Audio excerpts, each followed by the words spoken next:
محمد سراج مبارك مستروي إلي دم قلمم جالي إنو كريد بمم يدي الله نيوك. أعوذ بالله من الشيطان الرجيم. ويوم يحشرهم كأن لم يلبثوا إلا ساعة من النهار يتعارفون بينهم قد خسر الذين كذبوا بلقاء الله وما كانوا مهتدين. مسيرة جلو نجنغو نرتي جوكو دي ويندان من تفسير القرآن الكريم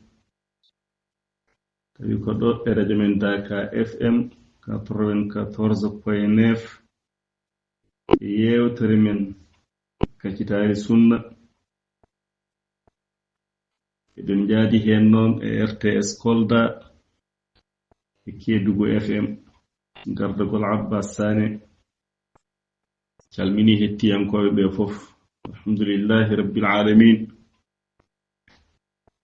Allah wi nelaɗo Allah sallallahu alayhi wa sallam janto wa yawma nahshuruhum walla wa yawma yahshuruhum jantano hefreɓe ɓe koy ciftinaɓe gonnoɗen koye suratu Yunus tinal jangowo. Allah wi nelaɗo Allah sallallahu alayhi wa sallam jankanoɓe wa yawma nahshuruhum aloma mo men dentinoyta ɓe fof ɓe dendine e dingiral gotal e kasbe jangtanoɓe holi ɓen e ko almushrikin almunkirina lil ba'th heferɓe yedduɓe ummital mana ko jangtanoɓe yawma najma'uhum ay aloma mo men dendintaɓe fil qiyamati non ko ñalawma daranga ñande heen ñalawma mo men dendino e kaɓe cagganno e ummitina e goɗa e wittodirede ɓe kasbe golle ma ñande heen de ka Allah mi yalbasu e leeɓe ñiɓano to aduna e leeɓe ñiɓano e qabriji maɓɓe illa sa'atan sona goto sahayel gotel minan nahari e ñalawma. Allahu akbar. Feɗere on ñalawma pinal jango ɓe cikkata ko goto ɓe gonnogo aduna hay sinno jomum wurinoga duuɓi temedere walla jomum sikka ko goto hoɗuno e gabri mum kanko foode e lebtede e gabri taw ton ɓurno wonde jam makko nge ñalawma dargaga ko woni siftinɓe o ñalawma eɓe gandi o ñalawma na fadiɓe kulhuli mum caɗele mum nan fadiɓe nan yeeso maɓɓe yama ciftingol ngol nafa wata saftu wata haaso e siftindeɓe beele jo eɓe dutto ɓe gotiɗina Allah e o ñalawma momin dendinoytaɓe kulhuli ñalawma o e juutgol ñalawma o e caɗele ñalawma o ha waye maɓɓe e le ga aduna ga ko goto ɓe gurnaga taw ɓe guuri ga no duuɓi temedde walla e le to qabriji maɓɓe ko yel gotel ɓe gonnoto siftirɓe o ñalawma ay on ñalawma yata'arafuna eɓe keftodira baynahum hakkude maɓɓe goto fof heftinat goɗɗo yata'arafuna eɓe gandodira goto fof heftinat goɗɗo ya'rifu ba'duhum ba'dan yoga e maɓɓe heftina yoga idha bu'thi soɓe ummitinama ɓe gummitina e qabriji maɓɓe goto fof anda kaari wonɗo kaari wonɗo ñalawma ummital pinal jango e ko janga e hadiseje nelaɗo sallallahu alaihi wasallam jomum en gummitinte ko holɓe hay tekkere fof ha ko e jomum mamɓe jeerata ko koyɗe ha dingiral champ jomum en kasbete to daabeje ngala otoji e avion ngaji ngala weloji e motoji e sarretaji ngala ko koyɗe uratan hufatan ghurlan eɓe koli eɓe jaara koyɗe kadi ko ɓe solimeɓe kamɓe fof hay sinno jomum na duhnano ga aduna ga so ummitinama ummitinte ko solima ko woni siftinɓe o ñalawma ɓeɓe gummintinte qabriji maɓɓe eɓe jogii oɗo sifa kadi goto maɓɓe fof heftina goɗɗo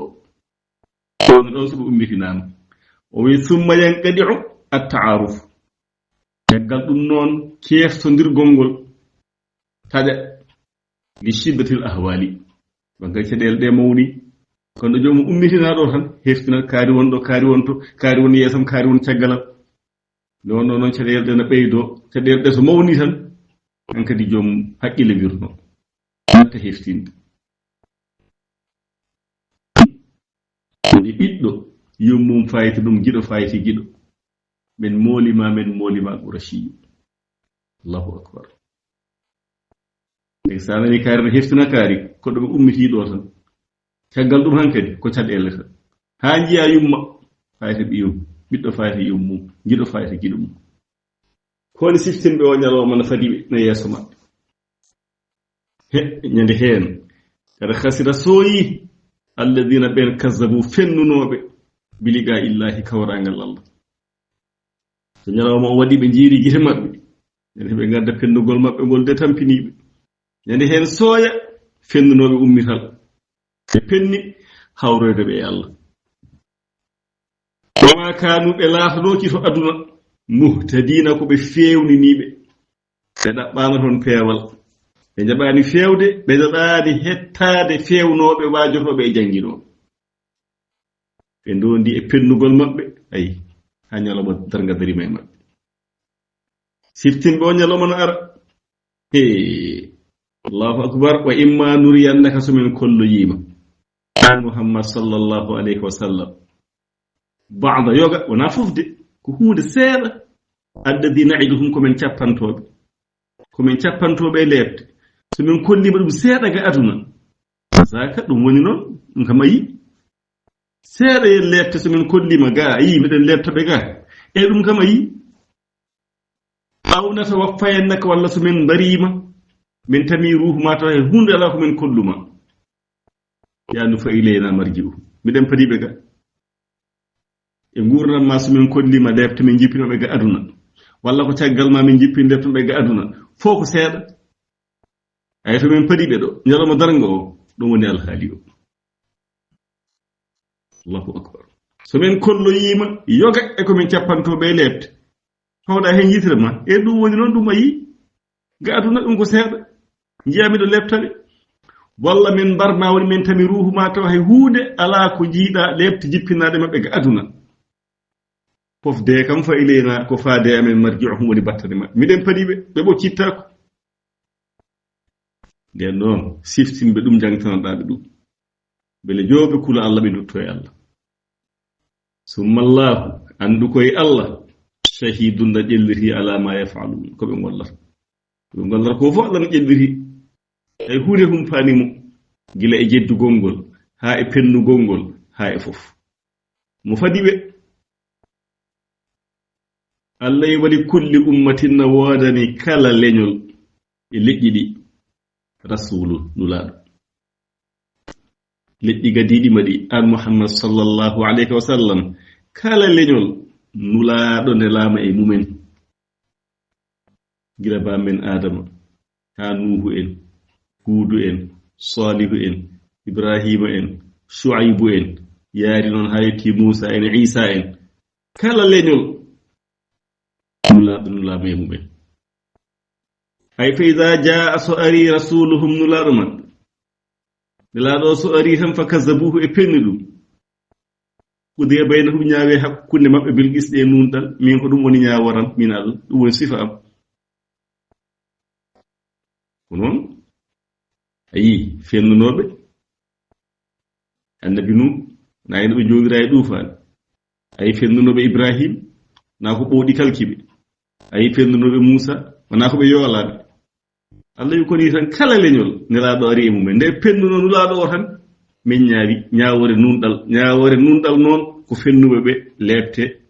gonɗinnoɓe ɓe dande ɓudiya bayno ñaawi hakkunde maɓɓe bil qisɗi e nunɗal fa yu'azzabuna kamɓe fennuɓe ɓe leebte wa yunajja dande ar rasulu nulaaɗo wa man saddaqahu e gonɗinɓe muɓe wa hum la yuzlamun Allah ɓe toñataake Allah toñata hay gooto Allah toñaani ko yimɓe ɓe kay toñata koye mumen wa hum la yuzlamun kala ko heptina ɗo e lebte e caɗeele koko fagitani hoore makko Allah toñata hay goto ay ɓen no lebtiranoni fakadhalika nafalu bi haulai ko noon tan men jogori gollude ɓeeɗo ɓe makkanaɓe yeddoɓe mum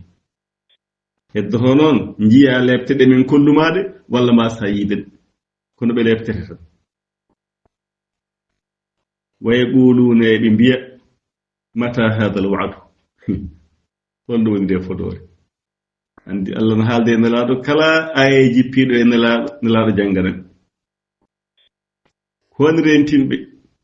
ñalawma mumen ndendinoytaɓe so ɓe gummima e gabriji maɓɓe yoga heftina yoga caggal ɗum ɓe paytodira kono somi holloyima lebteɗe podanmiɓe walla mi hollanima fof ka maɓɓe gartu ha e am ay ɗen lebte noon ɗum woni wadde sabotage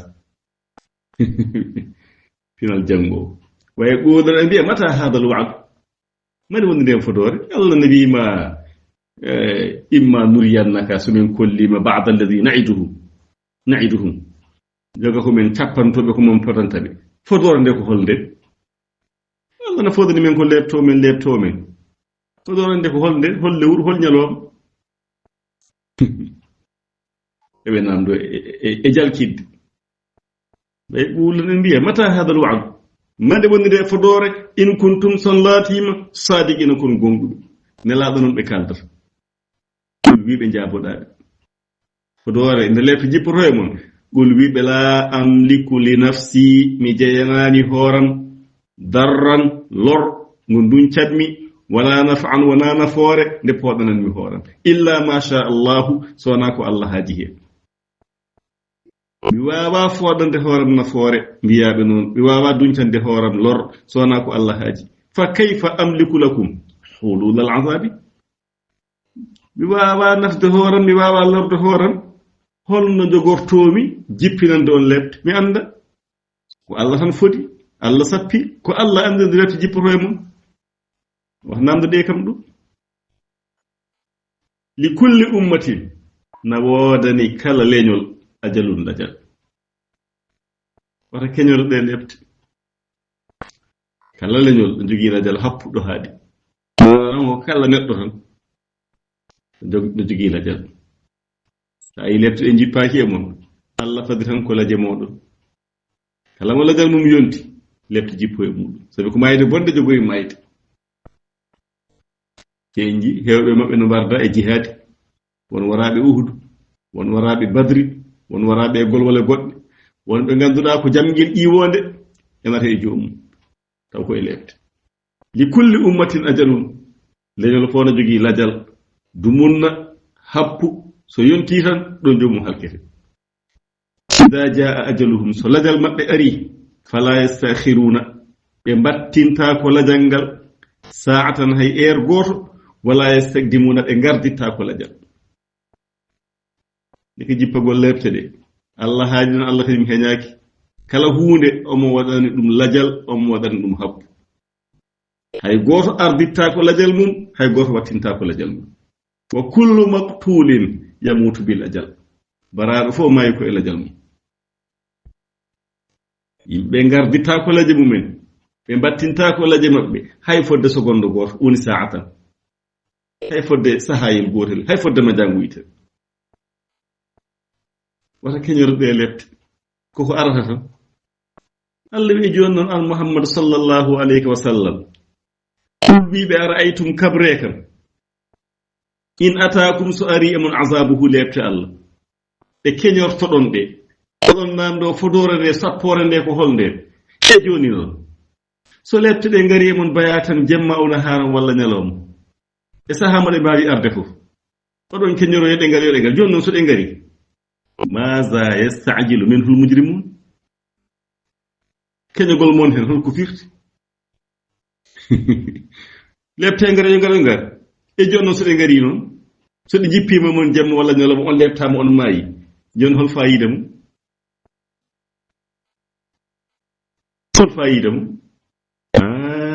asumma idha waga mi faami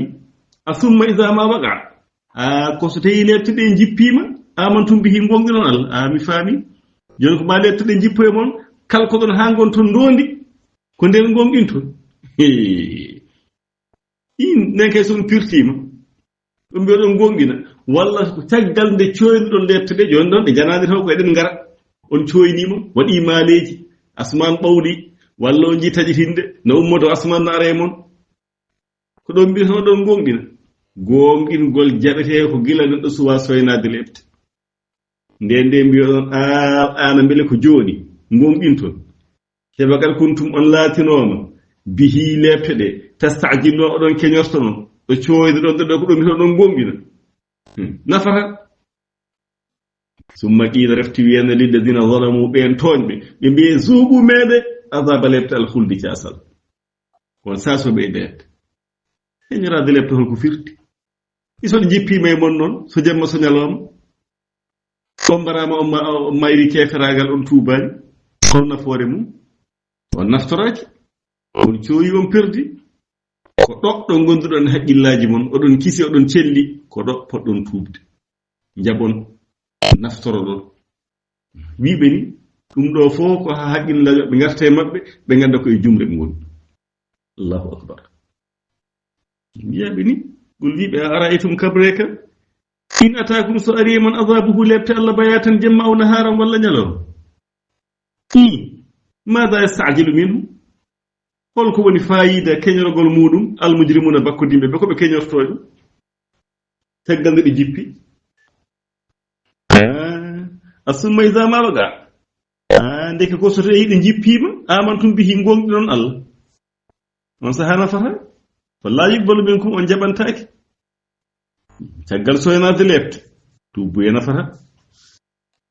so lebte ngari ha gasi so mbiyoɗon jaɓa mbiyata ɗon ko ana beele ko joni gonɗin toon wagad kuntum on laatinoma bihi lebte ɗe tastajiluna ɗon keñoro ko keñorton ɗon ko wonɗo summa qila refti wiyande lilladina zalamu ɓen toñɓe zuuɓu meɗe adabal huldi lebte casal hal tujzawna on joɓatake illa bima kuntum sona ko laatino ɗon taksibuna ɗon paggito Allah toñata hay goto kala neɗɗo ko faggitani hoore mum ɗum yoɓete allahu akbar ha joni nde ko hakkunde makko kanko nelaaɗo sallllahu alayhi wa sallam e yimɓe makko makkanaɓe catti jeddugol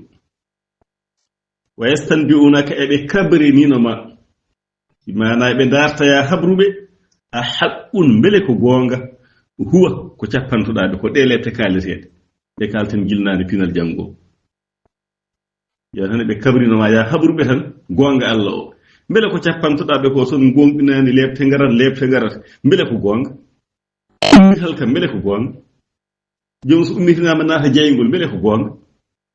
gol wiɓe eyi andi eyi pinal janngo ko arab enen noon poɗɗe mbiɗen eyi gol eyi wiɓe eyi aha kay eyi ko cappantomi on ko lebte ɗe ummital ngal jeygol jahannama wa rabbi mi wodiri jomam innahu la haqqun ko gonga kamɓe namdi kabrinima habruɓe wa rabbi mi wodiri jomam innahu lebte ɗe la haqqun ko gonga lebte ɗe ummital ngal jeygol wallahi mi wodiri ko gonga tewa ma antum bi mu'jizin on gona ɓoccitto ade ko on tubani on gonginani on ɓoccittaɓe so ɓe namdimama jaboroɓe ni pawa hen wondore mbiyaɓe wa rabbi mi wodiri jomam innahu la haqqun lebte ko gonga de hawanaɓe hen walaw anna li kulli nafsin zalamat allahu akbar hayso wodani kala fittandu toñi walaw anna li kulli nafsin so tawi wodani kala fittandu zalamat toñi ma fil ardi ko woni e leydi he min al amwali e jawɗele laftarat bihi sottorto lebte habruɓe ɗum de ɓe ɓeyɗo hulde wallahi lebte ɗe no ngoodi ummital e jeygol ayi ɗum ne jomum so ummitinama sono sogge e galle mum jeygol so hoddiranoma kala ko wonno e leydi ga e aduna jawɗele kanko jeeyi milliard uji gonɗi hene kala o fobi e leydi he no jaranamo tottirde ɗum toon so tawi kay mo jaɓane pour o sotto e lebte allahu akbar kono nafata gila dawa dawi gila leydi ndi taga haɗo ha ñalawma daranga kala ko meeɗi feñji heɗe ngalluji taw kanko o goto jeeyi ɗum ne jaranamo tottirde beele o sotto e lebte allah e lebte ɗe hulɓinade e sattude kono nafata walaw anna li kulli nafsin zalamat sinno fof na wodananno kala fittandu toñnoduga aduna na wodani ndu kayruje ma fil ardi ko woni e leydi he e jawɗele wallahi laftarat bihi ndu sotorton ɗum e ɗeɗo lefte ñalawma daranga nelaɗo no sifanoɓe ñalawma daranga holno wayata ayi wa asarruɓe cuuɗi annadamata nimsa nde wonno ko habaru goɗɗo koko wonata ɗum taki o waɗi ko waɗi ha gasi kono mana o ko wa asarru nadamata ko ɓe jogori suuɗoyde nimsa lamma ra'aw nde ɓe jii ko so ɓe ji'oyi al azaba lefte mbiyaɓe ni wallahi ɓe cuuɗa nimsa sahane ɓe jii lefte ɗe akhfaha ru'asa'uhum ani du'afa'i alladhina adalluhum makhafata at-ta'yir ay ɗo yuko ɓe cuuɗi nimsa nde ɓe jii lefte mana noon kamɓe namdiniraɗo men lefte ɗen goodi wodiri mbiyaɓe wallahi no woodi te fittandu so tawi hanna jogino kañum jeeno ko ne leydi he sottotono nafata ñalawma daranga so ari jiyaɓe cuuɗodira nimsa ardinoɓe ɓe kefiragal wonnoɓe ga mawɓe ɓe jomum so yi caɗele ɗe wiyana waɗa nandite ko jolfu walla mbiya ko soyandita nandite ko jomum ene holla wonde ko guerrier wonde hulani nara wonde sipporte lefte ɓe jomum yiɗa suudde ɓe o majjinnoɓe ko en Abu Jahali en andi ɓen gardinoga kefiragal Firawna en ko yimɓe ardinoɓe kefiragal Iblisa en ko ardinoɓe e kefiragal jaaɓi mbe wonde ɓe cuuɗa ɓeɓe majjinnoɓe andi hay tan misal tan pinal dengono pamirta hay ga aduna ga aɗa yiya ɗo neɗɗo gonɗo ɗe jamma jam caɗele keptomo o yiɗa wiide omo suuɗa caɗele ɗe taw yiɗa yimɓeɓe paama ɗum e makko ɗum woni makhafata at-ta'yiri hulde ganduɗa aybinede na ɓuri wadano noon e commerçant ji ɗi commerçant ɗi jaafo jomum so yi hankkadi fuɗɗima hankkadi ustade fuɗɗima boɓɓade nan yiyana tan wiyata ko jaɓata yande no waɗa nandite hankkadi no holla taw marchandise alade hankkadi fawa e comptoiruji e tasiraji he fawa hen carton ngaji gasɗi potuji gasɗi potuji gasɗi han jomum range ɗum ha feewa sa ari jiyaɗa sukki cikka ko marchandise taw Allah ko carton ngaji ɓoli gonɗo jom hankkadi no holla wonde hay hunde ala ko hepti ɗum taw noon to nder koko bonira ñalawma darangare mawɓe hefreɓe ardinoɓe gaaɓe ko sarru nadamata ɓe cuuɗa nimsa ɓe maayi nimsa ɓe nimsi kono mbiya ɓe cuuɗa eɓe kollaloɓe ɓe haydara mata ko caɗele seeɗa woni ɗo tan koko ɓennata joni allah kono waɓude baynahum ñaawe hakkude maɓɓe bil qisɗi e nunɗal hakkude tagoje ɗe allah toñata ñaawore allah fof ko nunɗude wahum kamɓe la yuslamuna ɓe toñatake hay hunde golle maɓɓe tan ɓe joɓa allah wi ala ko noon inna lillahi ko allah woodani ma fi samawati wal ardi ko woni asmanuje e leyɗele ko allah jeeyi he goto jeeya ala ko noon inna wa'dallahi ay fodore allah nde o fodi nde ɓe namdotoma ɗo nde fodore nde e sappore nde ummital e yoɓede golle mum wallahi haqqun ko gonga allahu akbar nde ɗo fodore haqqun ko gonga tabiɗɗo walakinna aksarahum kono hanko heewi yimɓeɓe la ya'lamuna ɓe ganda ɗum eɓe jedda eɓe cikkito saha fo ɓe namdoma eɓe gandu noon ko allah jeeyi ko woni asmanuje e leyɗele fodore nde o fodi nde koko arata sappore o sappi nde koko arata kono ko heewe maɓɓe anda huwa yuhyi wa yumitu allah woni gurnowo barowo allah wurni on joni kanko warata on caggal ɗum o wurtina on woni ummita kasbe ɗon wa ilayhi koye allah turja'un nutteta ɗon to laakara joɓe ɗon golleji mon woni waajude sinal jango ɓe ndentinama de ɗum taki allah wi ya ayyuhannas hemon yimɓe qad ja'atkum ari e mon maw'izatun waaju andi de woni waaju ɓe ndentinama de ɓe mbajama de waaju min rabbikum gummiɗo e joomon allahu akbar ari e mon wa shifaa'un kellal lima fi suduri ko ne berde ari e mon ko sellinta berde o do qur'ana e dido wajuji ari e mon wa hudan peewal ngal ina itta on e majjere ari e mon wa rahmatun jurum lil mu'minina wonande gonɗin bi Allah sinal jango ko haala maw ko on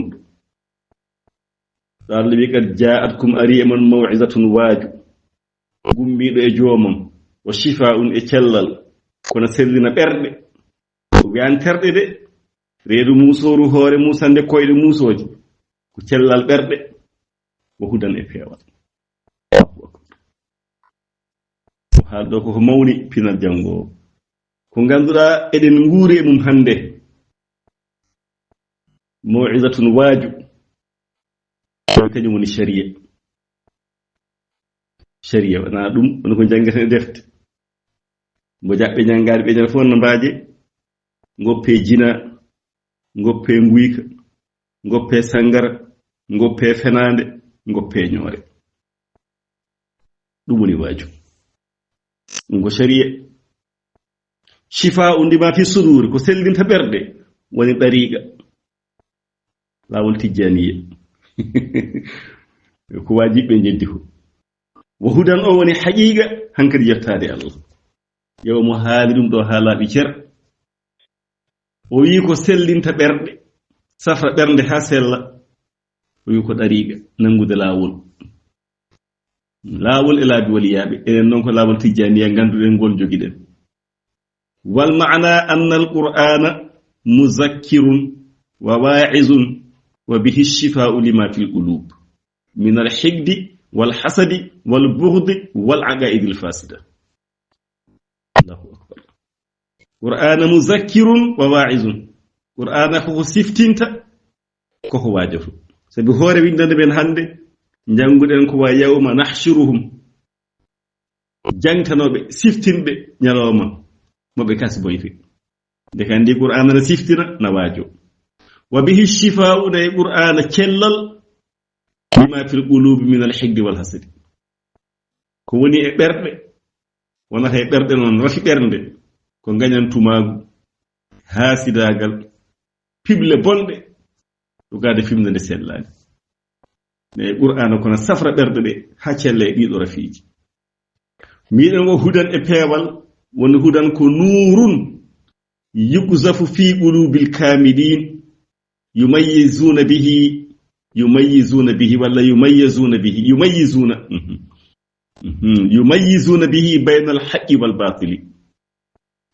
dum woni hudan peewal o wi ko annore mo ina werle e berde timmube tiibe Allah on annore on be paltorto hakkude gonga e mere ndeke wa fi hadhihi al-ayati isharatun ila ash-shari'ati wat-tariqati wal-haqiqati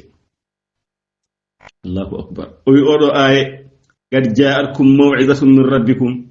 wa shifaa'un lima fi sudur wa hudan wa rahmatun lil mu'minin Allahu akbar o wi woni e odo aye jofaade sharia mbimami joni ni ngoppe jina ngoppe nguy ko ngoppe fenande e ñoore jofaade at tariqati lawol nanga lawol birdete ngol woni timma Allah woni hen jofaade haqiqa woni han kal jom jottima Allah fa ashara li shari'ati bi qawlihi maw'izatun min rabbikum sharia o won do ay o wi maw'izatun min rabbikum ari e mon waji gummido e jooma li anna shari'ata biha tadhiru zawahir o wi ko e sharia woni ko laabata berde peenji biha tadhiru ko e sharia woni laabgol labbingol azawahir peenji ma yiyaade seni hay goto yeta ma pankare woni ko feeñi ko nantaake e ma fenande yetaake e ma nguyka wana yerde sangara wana jina wana salminde rewbe jananbe be hay dum ko e jina jeya na heewi non na sakti pinal jango himbe jabi don ko wana ko yawato bangi sharia salminde debbo ko hunde rentetende dum fo sharia na salidu debbo kala tan mo ganduda dewgal no dagi hakkunde mon ko jannono e ma sharia jabani e coccondiron wiide ɓi kawu en ko ɓi kawam ko denɗam ko ɓi goggo am ɓi babam babiraɓe juuɗima e baba taade tan dewgal hakkude mon no sella ko jannano e ma debbo mo calminta ko mo jiiduɗa yumma e baba walla mo jiiduɗa baba walla gorgol ma miñum bamma mawnum bamma sellatande sa ɗum yumma cawdiɗo miñum yumma mo jiidi yumma e baba walla mo jiidi baba walla mo jiidi yumma ɓe mbiyete joom haram en ko raɓɓiɗe haala tan kala mo cellata resde kala mo dewgal hakkude mon no sella on ko jannano e ma to banggue sharia ɗum woni sharia ko laɓɓinde peeji wa ashara lidariqati bi qawlihi wa shifa'un lima fi sudur li anna ad-dariqata biha tathiru al-bawatin an kulli ma la yanbaghi e aya hena jofi dariqatu lawol tijaniye ko shifa'un lima fi sudur ay o wi wondena e qur'ana ko na sellina berde o wi lawol non jaggude dariqa ko e mum de woni laabgol e laɓɓingol cuuɗindi tabi kañum safrata ɓernde nde ɗum kadi sa fini a juuli subaka tampinata ko e lazimma astaghfirullah salatu ala nabi la ilaha illallah saba hen wasifa ma sa juuli takkusan kadi kucca e lazim aljuma so ari hadratul jumati woni asrul jumati allahu akbar ko wiite dariqatu ko o wi ko ɗum laɓɓinta cuuɗinde laɓɓina ɓernde an kulli ma la yambaghi kala ko hanani kala ko yoɗani kala ko ɓernde fotani miijade laɓɓina ɓernde nde gañgu gañantumagu hasiragal e pible bonɗe nayi ay ɗum woni shifa ɗum woni cellal ngal wa ashara lil haqiqati haqiqa woni ɗo Allah yi wa hudan wa rahmatun lil mu'minin nayi qur'ana peewal jurum gonɗinɓe Allah لأن بالحقيقة التحلي بالأنوار السادعة في القلوب التي يرى بها الأشياء على ما هي عليه عيانا فإن ذلك يرى الله في كل شيء وأقرب إليه من كل شيء علما ذوقيا لا علما يقينيا الله أكبر دوي هدى ورحمة للمؤمنين يقولون حقيقة سبقوا حقيقة ونهنجر جوتقول الله way haqiqa woni sinkorade annoraji ƴellittoɗi e ɓerɗe koye ɗin annoraji woni o yiira geɗe ɗe no ɗe mbayini kono fof ko Allah o yiyata ɗon kala ko o yi ko Allah won ɗon ko Allah o yiyata ɗon fa inda dhalika yara Allah fi kulli shay'in o yiya Allah e kala hunde hay oɗo micro mam kucciɗa ɗo ko Allah jiyata ɗon sa ndaari asmanu sa ndaari yimɓe ɓe ɗonno ko golle Allah won ɗon to wayi noon tan hankadi jomum ngadi hisi ɓernde nde hisi geɗe ɗe fof mu yiyeɗe mu yiye asmanu mu yiye leydi mu yiye leɗɗo mu yiye kaaƴe mu yiye yimɓe ko kaaƴe wonɗo ko leɗɗe gonɗo ko yimɓe gonɗo ko microphone wonɗo ko téléphone wonɗo kono ko Allah o yiyata ɗon hono fof ko tagore Allah Allahu akbar فعند ذلك يرى الله في كل شيء كلا هو نكو الله يهدون on sahaba no anda Allah ɓuri ɓadade e makko e kala hunde hankadi ɗum noon ko ilman zawqiyan wonata ko gandal meɗangal pinal jangowo la ilman yaqiniyan jiiɗa e yenanede nde enen pop kala goto e men ne yenana Allah no woodi ko Allah woni taggo enen fof eɗen gandi ɗum Allah tagi gueɗe ɗe fof Allah kay no woodi kono noon pour meeɗa ko wiite ma'rifatu billahi ɗum ko meeɗate jiiɗa tan mbiɗa andi kay Allah no woodi ɓe kay ko Allah tagi wona hankadi a meeɗi ɗum naati e ma taw kadi gonɗi e ma ɗum woni hudan wa rahmatu yottima ɓernde ma ɗum so wayi noon tan hankadi a hisi hankadi ida kanat al aqdaru min malikil mulki fa sayyani indi ma yasurru wa ma yubki hankadi ganda kala ko woynuma e kala ko jalnuma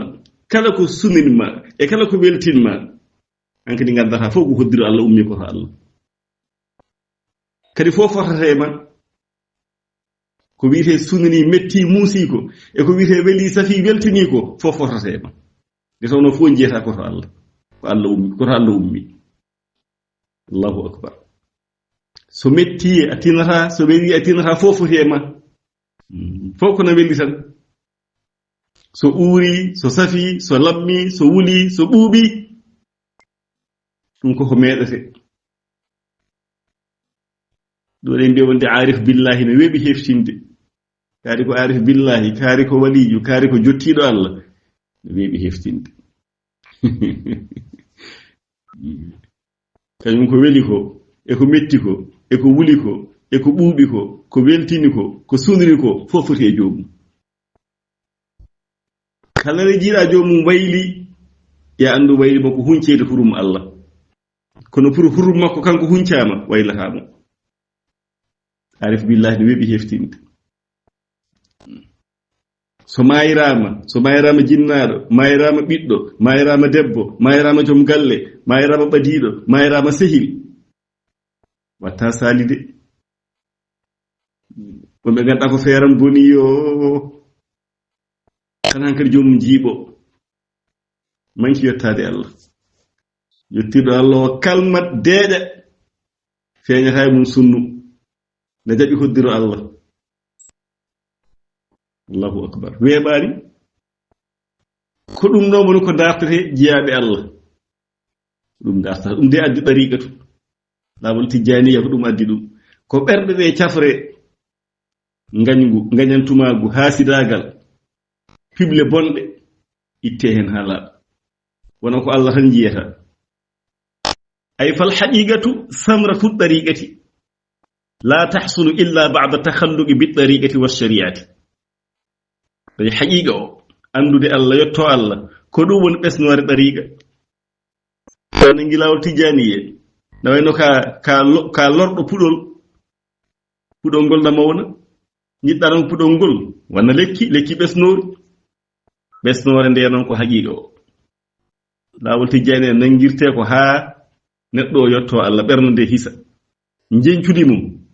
ko dañde haqiqa o o wi wawa wonde noon haqiqa a wawa hebde ɗum so wona taw a jikkinorima jikku ɗariqa e sharia a wawa hebde haqiqa yettade Allah so wona gadoroɗa ɗe ɗiɗi haqiqa o e sharia ɗariqa o e sharia o nanga e ɗariqa laawol faade fo Allah e shari'atu o cennoɗa a fenata a jinata a wujjata a ñohata a toñata a yarata sangara ɗum woni sharia o nanga ɗariqatu o zikruji won ɗare ko zikruji ɗen jottinma Allah jikkinoroɗa ɗi ɗiɗi ɗariqatu e shari'atu caggal ɗum keɓa haqiqa jottoɗa Allah walidha qila haqiqatun bila shari'a batila wa shari'atun bila haqiqa atila Allahu akbar haqiqa mo wondane sharia kari yettima Allah kari ko waliyo Allah jottiɗo Allah kono noon aɗi e makko pankare no ngani sharia ceernajo mawɗo jottiɗo Allah kono no jina no wujja no fena no yara sangara kala ko sharia heɓe mo waɗa mo salmini rewɓe jananɓe o wi baɗila ko mere woppuya wona gonga baɗila ko mere Allahu akbar sharia tun kadi bila haqiqa adila sharia kadi mo wondane haqiqa on kadi no ɓolɗi kaari ko shariyanke de kaari ko renti ko kaari ko suufiyanke salminta rewɓe haaldata e rewɓe fenata jinata ñohata iɗen geɗa fof o sinkori waɗe kono yottaki Allah o wi on no ɓolɗi ndeke ɗiɗɗi fof ko ma ngara par ce que no moƴƴi kalambani ko haqiqa woni jottogol Allah ngol wondade e sharia kaade yetti Allah kono mo fena mo jina o wi ko mere sharia mo wondade e haqiqa kaade ko suufiyanke ko shariyanke fenata ñohata nangam e nangam kono yottaki Allah o mo ɓolɗi ɗo kono debbo ɓorni ɗo wutte mo ala kotono e cakkani ndeke ɗiɗo ɗiɗi holno ɗe keɓirto ko ɗariqatu final janggo laawol ngol ko ma laawol tijjani ay ɗariqatu o sa ƴefti ɗum on ko ma lomboɗon daña shari'atu o daña haqiqatu Allahu akbar Allah waɗen tijjaniyankoɓe gomɓuɓe laaɓɓe ɓe ɓorata ko ɓorataki ɗum woni ko haali ɗo ya ayyuhan nas mon yimbe kad ja'atkum ari man maw'izatun waju min rabbikum e jomon woni sharia o goppena ngam badena ngam wa shifaa'un lima fi sudur ari mon cellal ko woni e berde ko sellinta berde woni dariqatu o lawol tijaniye safra berde ma de pinda fop pinata ko e lazim de kirda fo kirata ko e lazim e wasif hadratul jum'ati ngay sa duumi ma hen ko jamtan ari mon wa hudan wa rahmatun lil mu'minin pewal e yurmede kono ko gongibe Allah de lil mu'minina ko gongibe de mo gonginaane wawa naftaraɓe mo jeddowo o wi qul wi bi fadlillahi wa bi rahmatihi fa bi zalika falyafrahu Allahu akbar bi fadlillahi moƴƴere Allah diin l'islam Allah waɗima julɗo wa bi rahmatihi yurmede Allah woni qur'ana fa bi dhalika falyafrahu yo e beltoro ɗum kamɓe ɓe Allah walli ɓe nani waaju ɓe cafri ɓerɗe ɗe ɓe dañi haqiqa wal ma'na anna man ittasafa bi hadhihi as-sifat al-mutaqaddimati fayanbaghi lahu an yafraha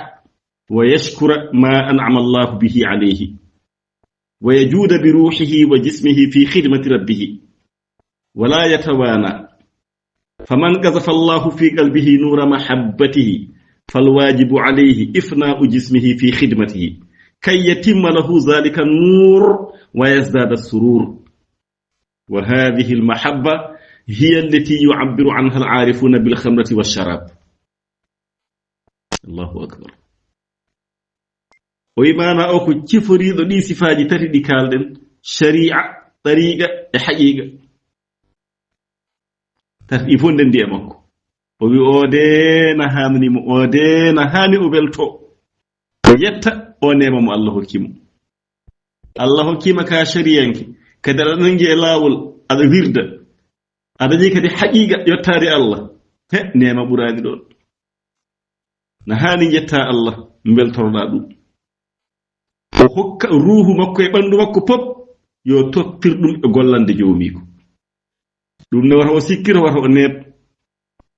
kan ko hankari woni khalifa poddo gollande Allah ga leydi ga yo daro e ligganade l'islam e ligganade Allah kala mo Allah jippine bernde mum annore yidde Allah o yidi Allah wona yidi Allah ko yettima Allah gonga e gonga wonde waddimo ko yo gaynu bandu makko ndu pop e gollande Allah wata o am mbele annore o timma mbele weltarde beydo Allahu akbar wa min dhalika al-ma'na ko on mana qawluhu ta'ala wa anda bistaqamu ala tariqati la asqaynahum ma'an ghadagan linaftinahum fihi wa Allah wistagamu Allah wallahi so e poccima ala dariqati e lawol ngol e non pirde tan ko lawol tijani so e poccima hen be nduumi ma hen don sa nangi o paramayde la asqaynahum min jarnube ma an kadaga ndiyam kelelam wali ma'rifatu billahi Allah yarnuma no gandirda Allah e no jottorida Allah e bernde de no ende senoro Allah men gaddiri dum non ko li naftinahum fihi ko hamen jerri bobe hen nanga hande wo pajango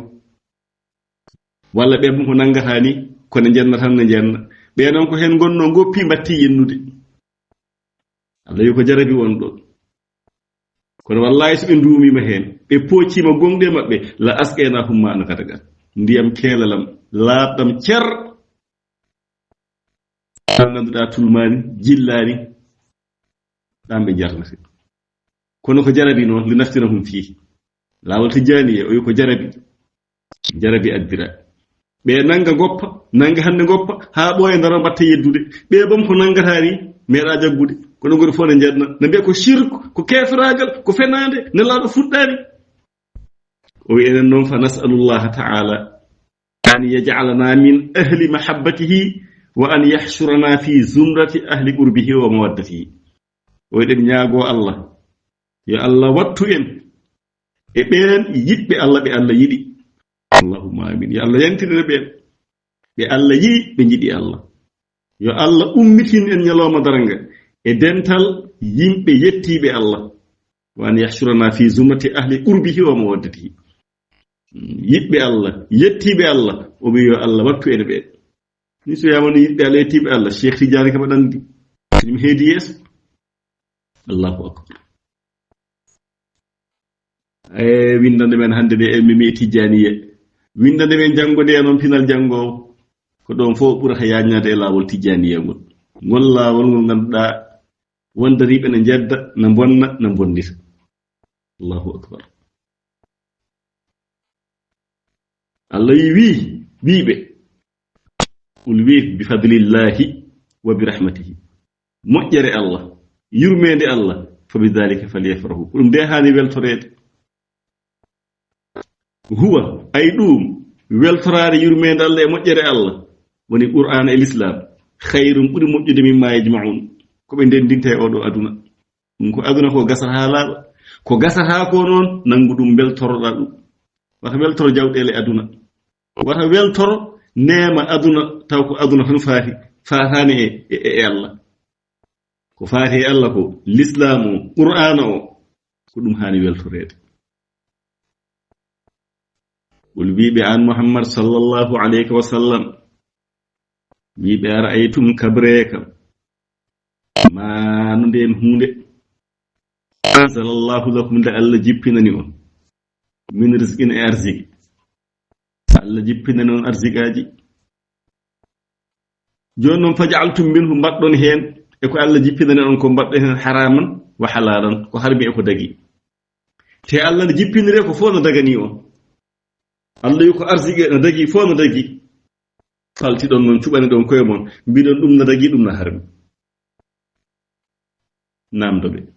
qul wiiɓe Allahu mbele ko Allah azina lakum sakkiti on, ko Allah yamiri on yon cuɓo karmi noon ɗum dagnon ɗum.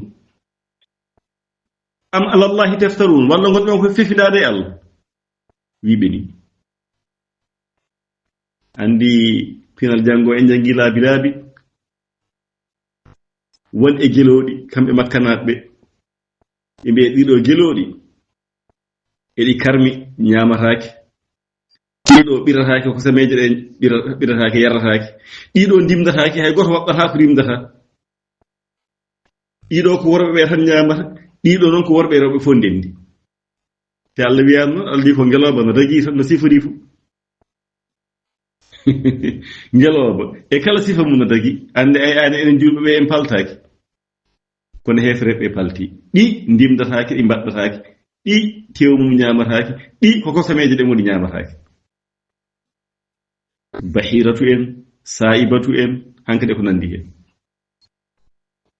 Ko wayno jiiba, ɓe nangi jiiba kam no jannga fof harmi, kono mbi jiiba no dagi. Ɓe mbi ko kirsuɗen, ko kirsirɗa junngo ma mbarɗa mbiya no dagi, ko Allah wari ko mbiya dagaaki woni jiiba. Ɓe mbi ko Allah wari ko kay ɓuri handude e ñaameede e ko marirɗa junngo ma. Jooni noon namdoɓe mbiyaɓe mbele ko Allah sakkitiɓe ɗum na e defte, walla ala ɓe pefinto e Allah. Woni qul wiiɓe ara'aytum kabre kam ma no nden hunde anzalallahu lakum nde Allah jippinani on min rizqin e arzike, faja'altum minhu mbaɗɗon heen haraman ko harmi wa halalan e ko dagi. Qul wiiɓe Allahu azina lakum,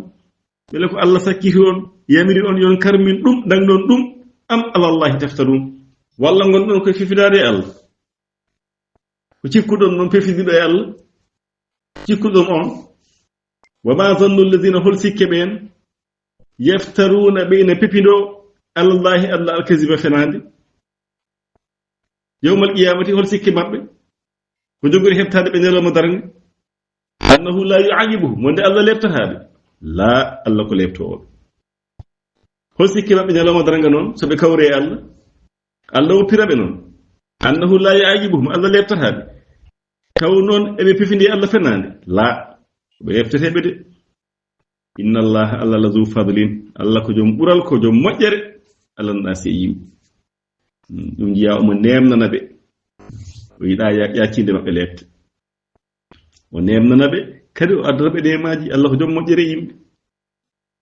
walakinna aktharahum kono tan ko heewe yimɓe ɓe la yashkuruna jettata Allah ɓeeɗo noon ko hen jeeya sadaqallahu alazim min payiɗo peɗeli men Masira Diallo pinal jango ha jango kadi jokken inchallahu taala mi calmini rewindiɓe en to RTS Kolda e to Kedugo FM e rewindiɓe en ɗo e radio men Daka FM 94.9 ko yewtere men kaccitaari sunna mbiwi assalamu aleykum wa rahmatullahi taala wa barakatuh Muhammadu Sirajo mo barke mum saroye e leyde mo golle mum jaali e nokkure yidɓe mum jaɓi Allah njokke